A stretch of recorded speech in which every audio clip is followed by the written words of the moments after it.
So do you know the difference between pre-qualified and pre-approved?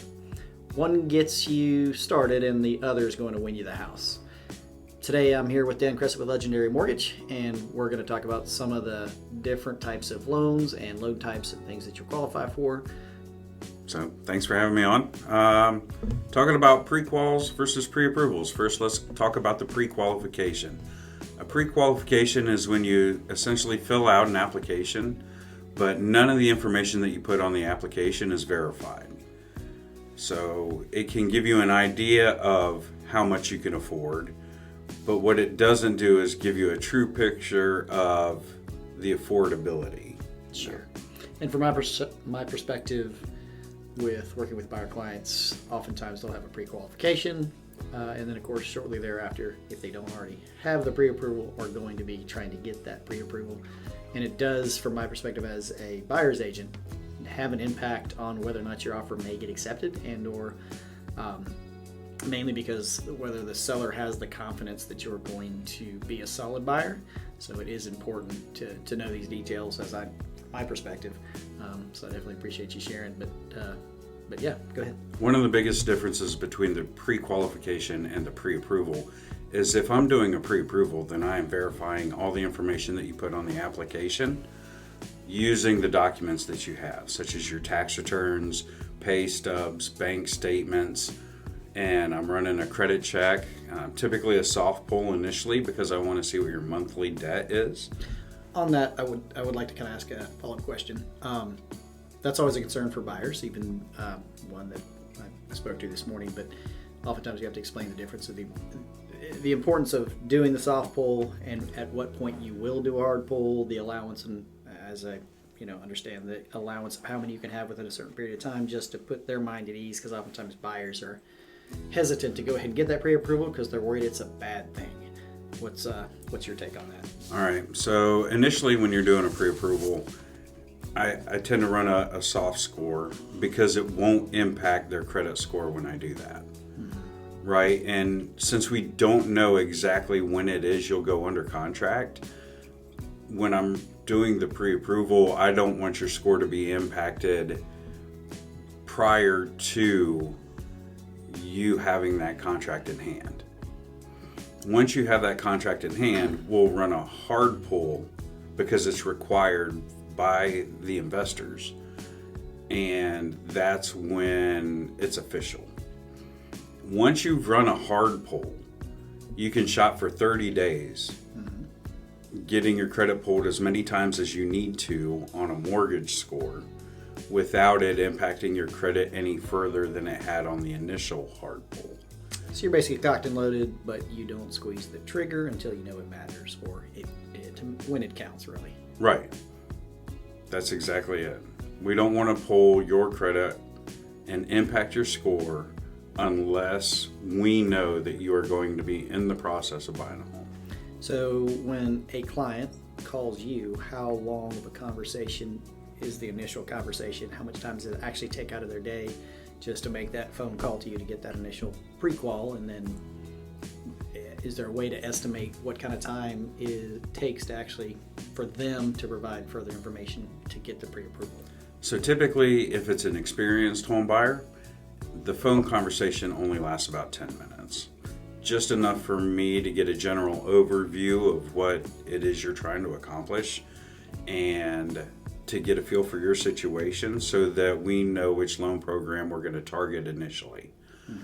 If you are a first-time home buyer, then the phone conversation can be anywhere between the initial 10 minutes to 45 minutes. And really the borrower is the one that's going to dictate how long that phone call is, because I can explain the entire home buying process.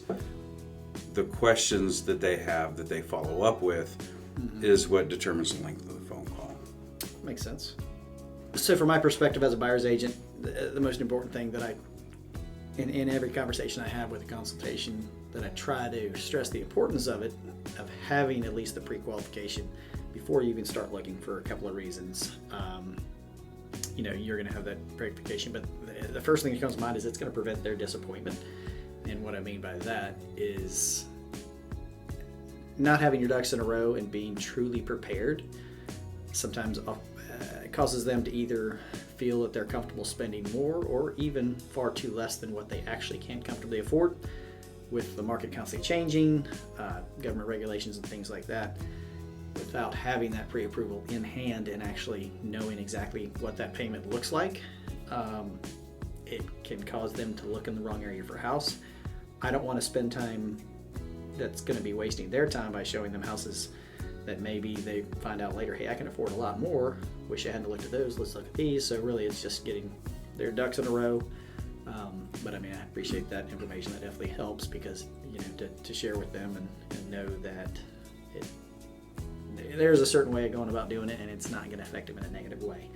But the importance of making sure they follow through with that. But how do you use the information that you collect, though, to determine which loan program is the best option for them? So there are different ways to do that. Typically, once I have their information, so once they've filled out an application and I've seen their documents that have been submitted, the tax returns, the pay stubs, the bank statements, and run their credit, then I know what programs they qualify for. So typically anybody over 640, I'm going to start looking more toward the conventional products. Mm-hmm. If it's below 640, I'm going to start looking toward the other products such as FHA. If they're a veteran, the first one I'm going to look at is the VA loan. It's my favorite product. And USDA, depending on the initial phone conversation and what I see in their application and where they're shopping for a home, USDA may also be an option. So that's typically the process I start with. I will oftentimes run the numbers or figure out which program, typically two programs are going to work the best for the client, explain the pros and cons of each of those, and then let them select which one they prefer to utilize. Mm-hmm. Makes sense. You have three different ways in which you can get a mortgage.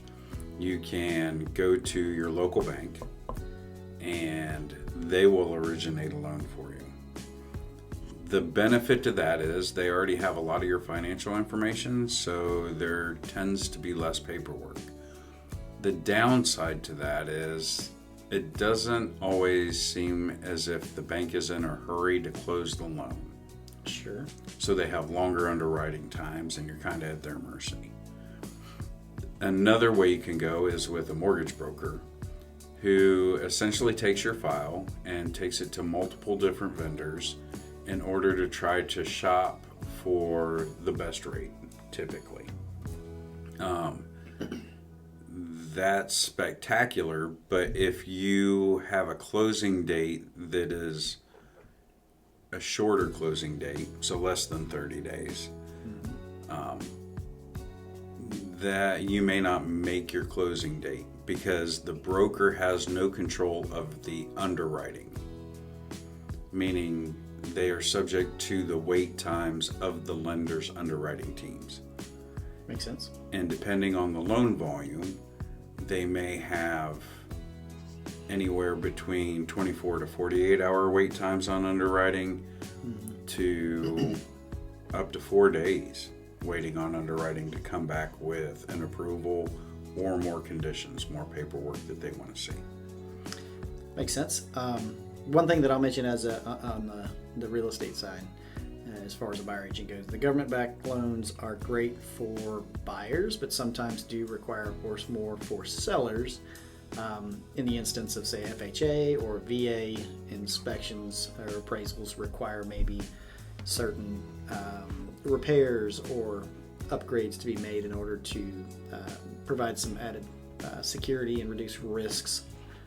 For example, a 85-year-old lady purchasing a house with some stairs that are missing a handrail, for example, they want to ensure that the life of the loan is going to be returned, so maybe they ask for that of a handrail to be installed, things like that. And they're generally small items.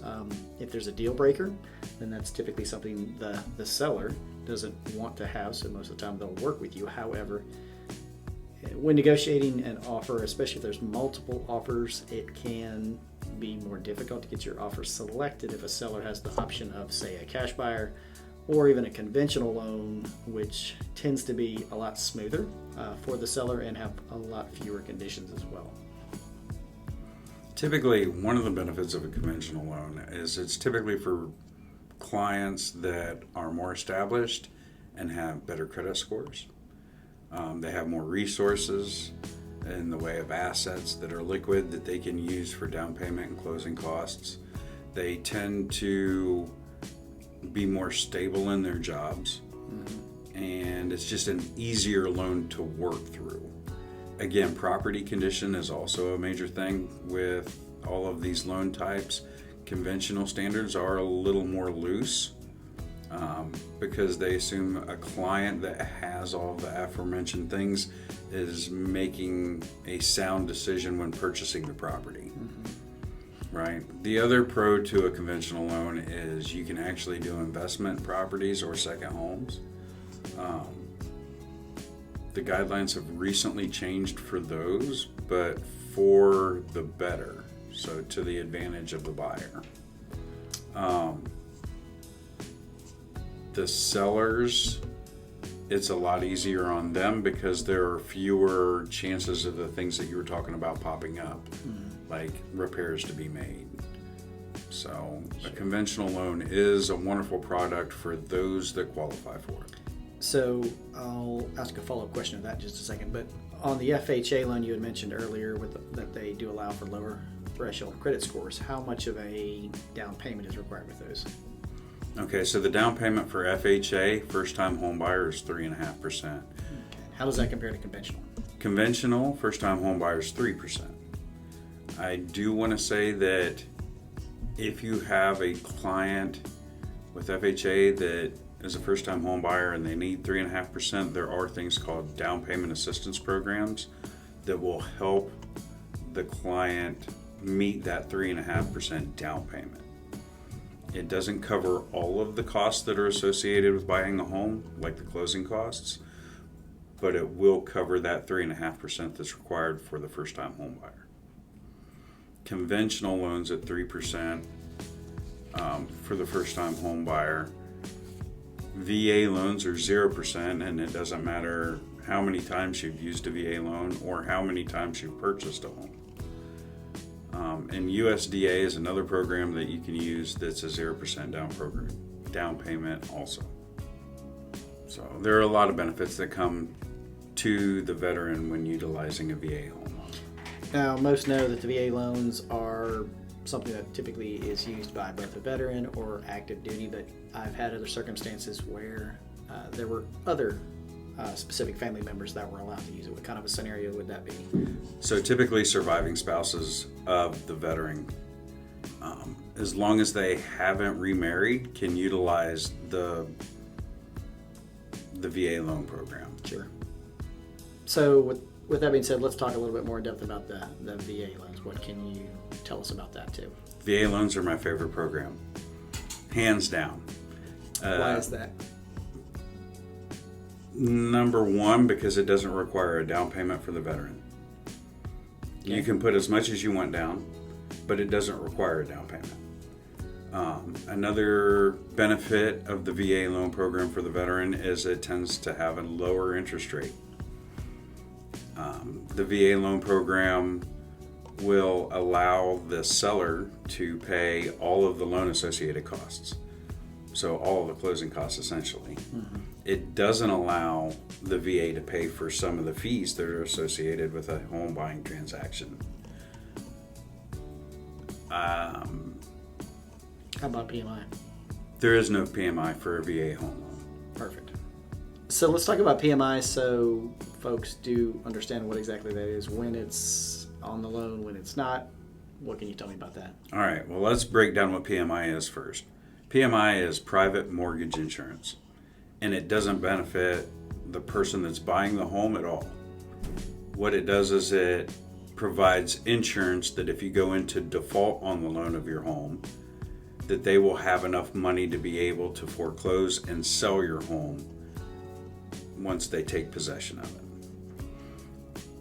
With FHA loans, if you put down less than 10%, you're going to have PMI for the life of the loan. Mm-hmm. If you put down greater than 10%, you only have it the first 10 or 11 years.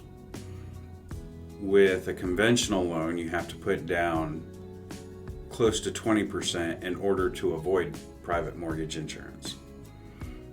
If you don't put down 20%, once you reach 78% of the loan paid off, the private mortgage insurance will automatically drop off. Sure. VA loans don't have any private mortgage insurance. USDA loans, private mortgage insurance is very similar to the FHA program. Mm-hmm. Cool deal. So as a realtor, my perspective of the VA loans, from the buyer side, it's definitely a huge benefit. With, as Dan mentioned, there's typically zero out of pocket unless you want to make a down payment. On the seller side, the VA appraisals can be much tougher, and sellers sometimes need to cover certain closing costs that the buyers can't if it's required. And an example of that would be townhomes near bases or job hubs that pair with the VA. Sometimes there's certain circumstances there. But overall, it's an awesome product. Years ago during the pandemic, they were oftentimes difficult to get accepted because there were so many other choices. However, as the market has changed and evolved, they are becoming much more commonplace, and they really are a great product and very helpful to folks. I just want to say, if you're on the seller side and you get a VA offer, the process may take a little longer because there are a limited number of VA appraisers that are out there. The other misconception, and you just said something about it, is that the VA inspections are more difficult than a lot of the other programs. Typically a VA inspection, they're looking for almost identically the same things as they are for an FHA loan. So the two standards are very similar. Most of my holdups with VA loans have been just the appraisals. Sure. Typically it's 10 business days after you put in the order. Same for me. So let's talk about USDA loans. As I've done a number in the past, they have been very similar to FHA and the VA, but oftentimes with a few different stipulations. Tell me a little more about that. So USDA loans are a great product. They also require 0% down. The catch with USDA loans is that you can only use them in rural areas as determined by the USDA, and that you can only have a certain limited income. Sure. Right? So it's designed to get those individuals that live in rural areas with lower incomes into homes. That's what it's designed for. So it's perfect for first-time home buyers who want the affordability but don't have years of saving. Works great, especially if they're already in a rural area. For example, in the Upstate here, I've sold homes with a USDA loan, quite a few in Pickens, places in Anderson, even other parts of other counties here as well. But you're looking at 90% of the country being rural, according to the USDA. So larger cities like Greenville, Spartanburg, Columbia, Charleston, Myrtle Beach, those aren't going to typically qualify for a USDA loan. But if you push farther outside of those major cities, places like Campobello or some areas of Travelers Rest, or like you said, Easley, Pickens, those areas may qualify. So if you're going to utilize a USDA loan product, you'll be able to look at the map to see if the home that you're buying is eligible or not. Gotcha. In talking about a conventional loan, at what point is PMI removed from the mortgage? So PMI is removed from the mortgage once you hit 78% of the loan value. Gotcha. So if you borrowed $100,000 and you made it to $78,000, the PMI will automatically drop. Gotcha. However, if you hit 80% loan to value, so in other words, you had the $100,000 loan and you paid it down to $80,000 balance, you can request that PMI be removed. Sure. When can you use, I say when, how many different mortgage types can you use for investment properties? Oh, you cannot use the government loans for investment properties. So basically conventional. You would have to use conventional, or there are other investment or commercial type loans that are available. So on the buyer side or the sell side, the conventional loans do tend to be a little bit smoother. Maybe the buyer is a little bit more financially stable compared to others. However, my experience, I personally close more loans with FHA and VA and some USDA, but more FHA and VA than even conventional. And typically they go just as smooth as any other. There may be a couple extra forms that we have to sign, we have to fill out to be, compliant with the federal regulation requirements. But overall, as a whole, it's rarely ever a holdup or an issue. However, there are sometimes maybe a couple of extra steps that we have to take, but typically don't prevent the sale. But it is just something that we just do slightly differently, in my experience. But how does that process change for you?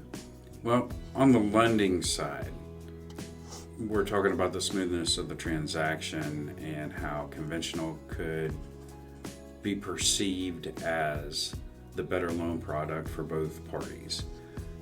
I do want to bring up the fact that FHA has a fixed rate private mortgage insurance. And sometimes well-qualified buyers, depending on the property and the location of the property, the PMI may be more expensive with conventional than it is with an FHA product. So just because you're getting an FHA loan or an offer does not mean that it is not a well-qualified buyer. Sometimes a really qualified buyer meets conventional qualifications, but the PMI is so expensive because they're not putting the 20% down that the fixed rate PMI of 175 for an FHA loan is less expensive than on the conventional loan. So monthly they'll be paying less until they build up that 80% equity, where they will refinance into a conventional loan later. Gotcha. When it comes to, say, a loan that somebody's going to get for an investment property, what are some of the things that come to mind that might be different versus that same property if it was going to be their primary residence? Okay, so anytime somebody's looking at a second home or an investment property, they need to understand the interest rate's going to be higher because there is greater risk there. When people get into financial straits and they need to offload some expenses or some liabilities, typically the first things to go are second homes and investment properties. Knowing this, the lenders are going to charge 1 to 1.5% more on their interest rate than they would for a primary residence. The condition of the property is pretty much along the same standards. So with a FHA, VA, or USDA, typically can only be used for primary residence. But the FHA specifically cannot be used for investment. But if somebody wants to buy an investment property, virtually you gotta have to pay cash or conventional, right? If you're buying an investment property, but that doesn't mean that you can't transform your primary residence into an investment property. Exactly. So, and I have had clients do that as well. So. Right. There are a lot of people out there right now that are sitting in 2 and 3% mortgage rates that have bought a primary residence and now they need to upsize or they need to relocate. And so what they're doing, instead of losing that 2 to 3% interest rate and the equity in that home, is they are converting it into an investment property and their interest rate doesn't change. Sure. And then they're turning and buying a new primary residence at the primary residence rate. Sure. There is, truthfully, there's so much about investment properties and investing in real estate that would probably provoke a entirely different and very in-depth video. But we won't get too in depth with that today. But let's talk about cash offers. On the buyer side, oftentimes cash buyers are going to remove certain contingencies. They may even waive the appraisal, which was a very commonplace during the years of, say, 2021, 2022, when real estate was in a whole different way. But it definitely does speed up the closings and really puts you in a stronger position, of course, which of course counts you out. But on the seller side, it's definitely more attractive because of the things that I just mentioned. You can do a faster closing. You don't have the appraisal, you don't have the financing contingency. There's a lot less risk. You can even have the property closed in 7 to 14 days, which is typically very attractive to the seller if they want to hurry up and get the property closed. Let's move on and talk about closings. Whether it's a FHA, a VA, USDA, conventional, or even cash, we're going back to the very beginning though, but it all starts with getting that pre-approval. The importance of it, how paramount that it is to the entire process, even when, and I'll mention I had a conversation just an hour ago, even when you're not planning on buying for 6 months, it's so paramount to actually start, to know where you stand before you start any portion of the process. Otherwise, you're spinning your wheels, you're wasting effort, and barking up the wrong tree as far as that goes. But one other thing I'd like to talk about too is folks that are renting. They're saying, hey, rates are high, I'm going to keep renting. What's the first thing that comes to mind when I say that? Well, the first thing that comes to mind for me is you're already paying 100% interest. All of the money that you're paying to your landlord right now, you're paying the interest that he has on the loan on that property. Sure. So you are essentially paying the interest rate already, and a higher interest rate because it's an investment rate. You are paying his mortgage. Correct. Or her. And the other thing that I can't help but get away from, and I do cringe a little bit when I hear folks have been renting for years by choice. It is easy. It is easy separation. You want to up move. I get that. However, right. They're like, well, I'm like, how much do you spend in rent over the course of a year? $30,000. That's $30,000. That's a lot of money. Now let's take that into consideration that if you spent that $30,000 on a house mortgage, you still spent the same amount of money, but instead of losing $30,000, you made $30,000 in equity. So it's a big swing. It's not just paying the rent; you're also losing that much more money, give or take. And when you put it in that perspective, it really kind of hits home hard and makes you think about where your money's going. So I think that's a good point. But it is 100% interest. It's 100% interest. So one other thing I want to talk about here real quick, and it has to do with the fact that over the last 5 years we've seen interest rates go from ultra low in the 2s up to way up in the 8s, back down a little bit, back and forth. Everybody says, hey, I wish mortgage rates would go down to this point. They'd go here, they'd go there. There's a lot of folks out there that say, hey, date the rate, marry the house. Wait, is that it? Yes. Thanks. Date the rate, marry the house. There's all different kinds of things, and we know that rates tend to fluctuate, I guess statistically, every 3 years up, down. And a lot of what you as a lender being able to actually look at it and say, hey, once we get to this point or this rate, it's going to rise, it's going to fall. We know that you can refinance at one point, but more importantly, very few people that say they buy a brand new car and say, hey, I'm going to drive until the wheels come off. They buy a home that's their forever home, and even those that build their forever home. I'm selling one right now, close next week. It was their forever home. They put their all into it, but life happens and things change. That with that being said, tell me, what is the average lifespan of a mortgage in America? Like, how long do most people keep their mortgage before they relocate, they move, they upgrade? So even though most mortgages are 30-year mortgages, most people only hold on to their mortgage for 5 to 7 years because, as you said earlier, life happens. Interest rates will drop. A baby will be born. A job opportunity will pop up somewhere else. Most people aren't holding on to their mortgages at any percent longer than that 5 to 7 years. I hear you. Then I can't help but think that lenders take that into consideration when they're calculating fees, they're calculating rates, they're calculating everything else that goes into it, and making sure that they get theirs to make sure they can recoup cost and make money based off a period like that. Is that safe to assume? Yes, absolutely. And I think, from my perspective, working with clients, it's hugely important to understand and be aware of, and even attorneys, when they slide that amortization table across the table, they, say, hey, don't look at that, just sign it. Right. So a lot of the people don't make it that far into the amortization table. Like I said, 5 to 7 years total. Good to know. One of the biggest things that I want to point out is interest rates affect affordability, but don't forget the primary purpose of your home, right? When you're purchasing a house, you're purchasing somewhere to live, somewhere to make the memories, somewhere to, have safe haven and sanctuary. So just look at the mortgage as a tool to get you those things. Sure. And I tell folks too, there's nowhere else you can put your money that you can get the same return on investment. While it is your home, you have to stay there, you have to live there. It's the best way to build wealth. Whether you buy a $300,000 house and it increases at 8.5% over the course of that year, and say every year that follows.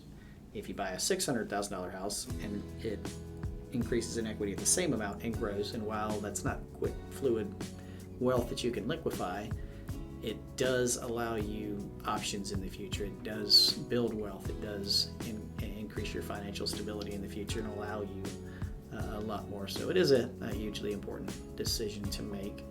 And again, help. One of the things, I'm sorry to interrupt. One of the things I really love to tell people, I heard somebody else say this and it makes a lot of sense to me. People are terrible at saving money, right? Houses are spectacular at saving money. And as you're talking about the wealth building, that house, as you said, that money, those funds are not liquid, but they're automatically being invested into the home. So as you pay down your mortgage, you are essentially saving money. And as the house appreciates in value, you are appreciating more money. Absolutely. Something else on that note I kind of like to touch on is that something that folks don't think about all that often, but I had a meeting with somebody this morning even talking about the fact that it makes phenomenal money considering buying a home, going to take their time. And the thing that I point out is the longer you wait, or the sooner you start making money with that equity. But second to that, when you borrow, let's say $100,000, over the course of the loan, you pay them back probably somewhere around 90% of that, so to speak, because of inflation. So yes, you pay $100,000 back, but as the value of the dollar drops, you're actually paying them back less money than they originally gave you. So joke's on them, no offense. Right. But it's something that folks don't realize is that they're actually paying back less than they borrowed. So again, it's really a win-win, and I think that's something else also interesting to consider as well. But so if you're ready to make that move, or you just want to ask some questions about maybe a transaction that you're planning in the future, whether it's 1 week, 1 month, 1 year, feel free to give either of us a call if you have questions about how or what might be the best fit for you. Thanks for joining us today, and we will see you soon. If you're looking to relocate to the upstate of South Carolina, or just looking for a better or healthier lifestyle, this channel will be your best resource for all things upstate. My information is below. Make sure you like, follow, and subscribe for future videos on relocating to the upstate of South Carolina and all that it has to offer. All right, good talk. Closing. I did one earlier. It sucked. You suck.